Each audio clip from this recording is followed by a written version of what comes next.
మహిళలు ఉచితంగా బస్సులో ప్రయాణం చేయడాన్ని ప్రధానమంత్రి గారి స్థాయిలో జీర్ణించుకోలేకపోతా ఉన్నాడు.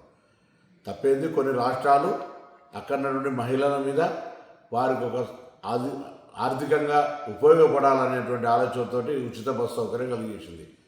వాస్తవంగా దీనికి మెట్రోకు సంబంధం లేదు. మెట్రో ప్రయాణికుల సెక్టర్ మెట్రో ప్రయాణికులదే. ఇవాళ కూడా మెట్రో పరంగా ఇంటర్వ్యూ చేస్తే ఇంకా బోగిలు పెంచమని అడుగుతూ ఉన్నారు. అది వదిలిపెట్టి ప్రధానమంత్రి గారు రాజకీయపరమైనటువంటి లబ్ధికి సంబంధించిన విషయంలో ఆలోచన చేస్తూ ఉన్నారా?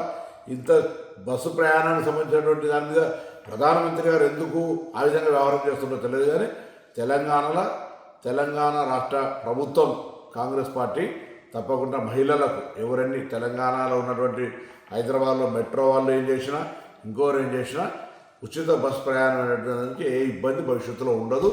దీనికి ఇంకా కొన్ని రూట్లు పెంచి కొన్ని బస్సులు పెంచి కొంత ఇంకా సౌకర్యంగా చేయడానికి మా ప్రయత్నం కొనసాగుతుంది. ఆ విషయాన్ని గమనించాలి. ప్రధానమంత్రి గారు మీరు మహిళల మీద ఆడిపోసుకోవడం బంద్ చేసుకోండి. ఈ విధంగా ఉచితంగా బస్సు ఇచ్చేంత మాత్రాన మీకు నష్టం జరుగుతున్నట్టు అజీర్తైనట్టు మాట్లాడితే మంచిది కాదు. ఇటువంటి చిన్న పరమైన వ్యాఖ్యలు చేసి ప్రధానమంత్రి స్థాయికి దిగజార్చుకోవద్దని నీతో చెప్తాను.